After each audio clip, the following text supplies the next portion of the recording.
অপ্ৰকৃত ধৰ্ম বিচাৰি কুচাৰি বিদেশে বগালো দুখে নিজৰে দেশৰে নিৰ্মল ধৰ্ম নামঘৰৰ দুৱাৰ মুখে গুৰু শংকৰ বেজবৰুৱাই কৈছে যে গতিকে এটা জাতিক জাতীয় চেতনাৰে জীয়াই থাকিবলৈ এটা জাতিক দেশাত্মবোধেৰে সৈতে বৰ্তি থাকিবলৈ আৰু এটা জাতিক বিশ্বজনীন চিন্তাৰে বিশ্ব মানৱ হৈ থাকিবৰ কাৰণে মহাপুৰুষ শ্ৰীমন্ত শংকৰদেৱে শিকাই গ'ল। এইখিনিলৈকে ঠিকেই আছে, শিকাই যাওঁতে ঠিকেই গ'ল, শিকোতেও ঠিকেই শিকিলোঁ, কিন্তু পালন কৰোঁতে এটা ব্যাপক সংকট আৰু সংশয়। বেজবৰুৱাই কৈছে আমি দুখীয়া হ'ম, সকলো আছিল সকলো আছে নুগুনি নলগম। কি আছিল আমি পাহৰি থাকিলোঁ এতিয়া, আৰু কি আছে তাৰ প্ৰতিও আমাৰ দায়িত্ববোধ এতিয়া কমি গৈছে, আৰু কি থাকিবগৈ সেইটোতো এটা বিৰাট ডাঙৰ প্ৰশ্নবোধক। মহাপুৰুষৰ বস্তুবিলাকৰ শুদ্ধ চৰ্চাৰ প্ৰতি এতিয়া কিছুমান প্ৰশ্নৰ অৱতাৰণা হৈছে নহয়। গতিকে আমি যত্ন কৰিব লাগিব মহাপুৰুষে দি যোৱা সেই বিপুল সম্ভাৰ ধৰ্ম সাহিত্য সংস্কৃতি শিল্পকলা এইখিনিৰে সৈতে আমি নিজৰ পৰিচয় নিজৰ উত্তৰণ আমি নিশ্চিত কৰিবৰ কাৰণে আমি যত্ন কৰিব লাগিব। কিন্তু সেইখিনি নকৰি আমি যদি বেলেগ পথ এটা বাছি লওঁ তেতিয়াহ'লে কিন্তু আমাৰ বিপদ অনিবাৰ্য। ভূপেন হাজৰিকাই এটা গীত গাইছে আমাৰ অৱস্থাটোৰ কথা উল্লেখ কৰি। গীতটো লিখিছে, কবিতাটো লিখিছে বেজবৰুৱাই। কি বুলি শুনিবচোন। প্ৰেম প্ৰেমে বুলি জগতে ঘূৰিলো, ঘৰতে আছিলে প্ৰেম, ধনে ধনে কৰি ঢাপলি মেলিলো, হিয়াতে পৰম ধন হে গুৰু শংকৰ অপ্ৰকৃত ধৰ্ম বিচাৰি কুচাৰি বিদেশে বগালো দুখে নিজৰে দেশৰে নিৰ্মল ধৰ্ম নামঘৰৰ দুৱাৰ মুখে গুৰু শংকৰ বেজবৰুৱাই কৈছে যে প্ৰেম প্ৰেম বুলি জগতত বিচাৰি ফুৰিলো, কিন্তু প্ৰেম ঘৰতে আছিল। প্ৰকৃত ধৰ্ম বিচাৰি মই বিদেশে বিদেশে বগালো, কিন্তু জগতৰ ভিতৰতে নিৰ্মল ধৰ্ম নামঘৰৰ দুৱাৰ মুখত আছে, কিন্তু মই চিনি নাপালো। এইটোৱে হ'ল আমাৰ অৱস্থা। সেই অৱস্থাৰ পৰা আমি আমাক উলিয়াই আনিব লাগিব, আৰু উলিয়াই আনি আমি এই যাত্ৰা পথত আমি যাত্ৰী হ'বৰ কাৰণে যত্ন কৰিব লাগিব। বাপ বান্ধৱ আইসকল, মহাপুৰুষ শ্ৰীমন্ত শংকৰদেৱ গুৰুজনে আমাক যাবৰ কাৰণে এটা বৰ সুন্দৰ আলি নিৰ্মাণ কৰিলে। ৰাস্তা বিচাৰি আমি হাবাথুৰি খাব নালাগে। বাট হেৰুৱাই বুলি অসমীয়াক এটা আলিবাট মহাপুৰুষে নিৰ্মাণ কৰিলে, কিজানিবা বাট হেৰুৱাই ক'ৰবাত সোমাই পৰে। সেই বাটটোৰ নাম মহাপুৰুষ মাধৱদেৱে কৈছে হৰি ভক্তি ৰাজমাৰ্গ। এই বাটেৰে আমি যাব লাগিব। এই বাটটোৱে আমাৰ কাৰণে আটাইতকৈ নিৰাপদ, আটাইতকৈ বিশ্বাসযোগ্য, আটাইতকৈ নিষ্কণ্টক বাট। এই বাটতে ভকুতি আছে, এই বাটতে মুকুতি আছে, এই বাটতে আছে আমাৰ ভৱিষ্যত, এই বাটটোতে আছে আমাৰ সংস্কৃতিৰ, আমাৰ সভ্যতাৰ, আমাৰ আদৰ্শৰ ভৱিষ্যত। সেই বাটেৰে বাপ বান্ধৱসকল আমি যাত্ৰা কৰিব লাগিব। মহাপুৰুষ শংকৰদেৱ আৰু মহাপুৰুষ মাধৱদেৱ, এই দুগৰাকী মহাপুৰুষে আচলতে আমাক নিদিলে কি দিয়া নাই আমাৰ। মই এটা কথা কৈ কথাখিনি শেষৰ ফালে আহিছোঁ। শংকৰদেৱ আৰু মাধৱদেৱৰ লগত আমাৰ সম্পৰ্ক কেৱল এজন ধৰ্মগুৰু ৰূপে নহয়। শংকৰ মাধৱৰ লগত আমাৰ সম্পৰ্ক কেৱল কেইভাগিমান বৰগীত, ভাওনা বা দুটিমান প্ৰাৰ্থনাৰে মাত্ৰ নহয়।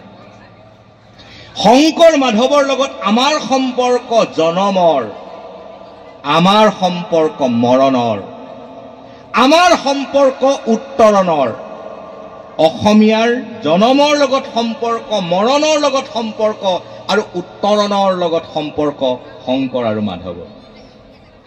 অসমীয়া পৰিয়ালত এটা যেতিয়া সন্তানৰ জন্ম হয়, তাৰ জন্ম অসুচ দূৰ নহয় শংকৰ মাধৱৰ কীৰ্তন দশমৰ বাণী যদি বাদ দিয়ে।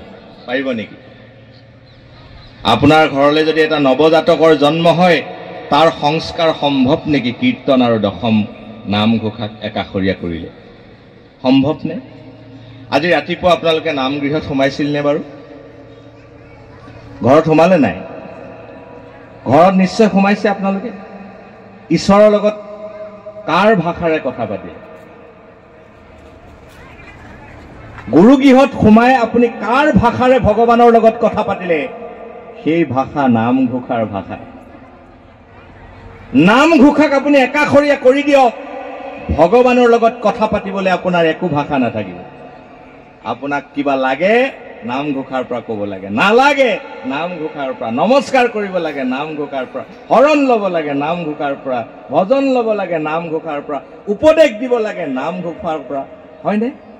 নিন্দা কৰিব লাগে নামঘোষা, আত্মনিন্দা লাগে নামঘোষা, সকলো নামঘোষা। ভগৱানৰ লগত কথা পতাৰ ভাষাই নাইকিয়া হৈ যায় শংকৰ আৰু মাধৱক আমি একাষৰীয়া কৰিলোঁ। আমাৰ জনমৰ লগত, আমাৰ মৰণৰ লগত, আমাৰ অস্তিত্বৰ লগত শংকৰ মাধৱৰ অৱদান নিহিত হৈ আছে।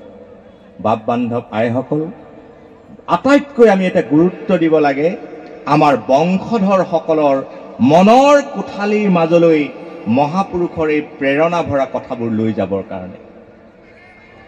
আপোনাৰ ভৱিষ্যত আপোনাৰ ঘৰৰ, আপোনাৰ বেংক বেলেঞ্চখিনি নহয়। আপোনাৰ ভৱিষ্যত আপুনি কিনি ৰখা মাটিখিনি নহয়। আপোনাৰ ভৱিষ্যত আপুনি গোটোৱা স্বৰ্ণ অলংকাৰখিনি নহয়। আপোনাৰ ভৱিষ্যত আপোনাৰ প্ৰজন্মৰ চৰিত্ৰ। আপোনাৰ ভৱিষ্যত আপোনাৰ প্ৰজন্মক আপুনি দি যোৱা মূল্যবোধ, এয়াই কিন্তু আপোনাৰ ভৱিষ্যত। মহাপুৰুষ শ্ৰীমন্ত শংকৰদেৱৰ, মাধৱদেৱৰ বাণীৰে, আদৰ্শৰে, প্ৰেৰণাৰে ভাবিকালৰ প্ৰজন্মক আমি যদি উদ্বুদ্ধ কৰিব নোৱাৰোঁ, তেতিয়াহ'লে যাত্ৰা কিন্তু ক'ৰবাত থমকি ৰ'ব। আমি তেওঁলোকক, উঠি অহা প্ৰজন্মক, ভোগবাদ আৰু বস্তুবাদৰ এটা বৰ ধুনীয়া এখন পৃথিৱী আছে এতিয়া। সেই পৃথিৱীখনে আমাৰ ভাবিকালৰ প্ৰজন্মক এনেকৈ চিলনীয়ে থপিয়াই নিয়াৰ দৰে আমাক কিন্তু তালৈকে লৈ গৈছে। সেই সময়ত আপুনি ৰক্ষা পাবৰ কাৰণে, তাৰ পৰা আপুনি আপোনাৰ প্ৰজন্মটোক বচাবৰ কাৰণে উপায় এটাই আছে। সেই উপায়টোৱে হ'ল শংকৰ মাধৱৰ সৃষ্টিৰ কাষলৈ, শংকৰ মাধৱৰ চিন্তাৰ কাষলৈ, শংকৰ মাধৱৰ বাণীৰ কাষলৈ, শংকৰ মাধৱৰ আদৰ্শৰ কাষলৈ তেওঁলোকক লৈ যাব লাগিব আৰু তেওঁলোকক তাৰ লগত পৰিচয় কৰাই দিব লাগিব। কিন্তু এই কামটো কৰোঁতে আমাক এটা আধুনিক মন লাগিব, আমাক এটা যুগাগ্ৰগামী, আমাক এটা চিন্তা লাগিব। নতুন পৃথিৱীৰ নতুন নতুন চিন্তাৰ লগত আমাক কিছু পৰিমাণে পৰিচয় লাগিব। আমাৰ বহু ডেকা বন্ধুৱে কয় যে ধৰ্ম আমাৰ কাৰণে নহয়, এইটো বয়স হোৱা নাই ধৰ্ম কৰিবৰ কাৰণে। তেওঁলোকক আমি বুজাব লাগিব ধৰ্মৰ প্ৰকৃত সংজ্ঞা। তেওঁলোকে যাক ধৰ্ম বুলিছে আচলতে সেয়া ধৰ্ম নহয়। যিবোৰ ৰীতি নীতিক তেওঁলোকে ধৰ্ম বুলি ভাবি ধৰ্মৰ প্ৰতি তেওঁলোক বীতশ্ৰদ্ধ হৈছে, আচলতে সেইবোৰ ধৰ্মই নহয়। ধৰ্মৰ আচল সংজ্ঞা তেওঁলোকক আমি বুজাই দিব লাগিব। ধৰ্মৰ আচল চৰিত্ৰ, ধৰ্মৰ আচল লক্ষণৰ ওচৰলৈ তেওঁলোকক আমি লৈ যাব লাগিব, বুজাব লাগিব। তেতিয়াহে সেই প্ৰজন্মক আমি ভবা ধৰণেৰে নিৰ্মাণ কৰিব পাৰিম। আৰু তাৰ কাৰণে আমি আটাইয়ে মিলিতভাৱে কৰিবলগীয়া এটা কৰ্মৰ কথা মই ক'ব খুজিছোঁ, সেইটোৱে হ'ল শংকৰদেৱ চৰ্চা। মই এইবছৰ যিমান বক্তৃতা দিছোঁ, দুটা শব্দ মই উল্লেখ কৰিছোঁ। এটা হ'ল শ্ৰদ্ধা আৰু আনটো চৰ্চা।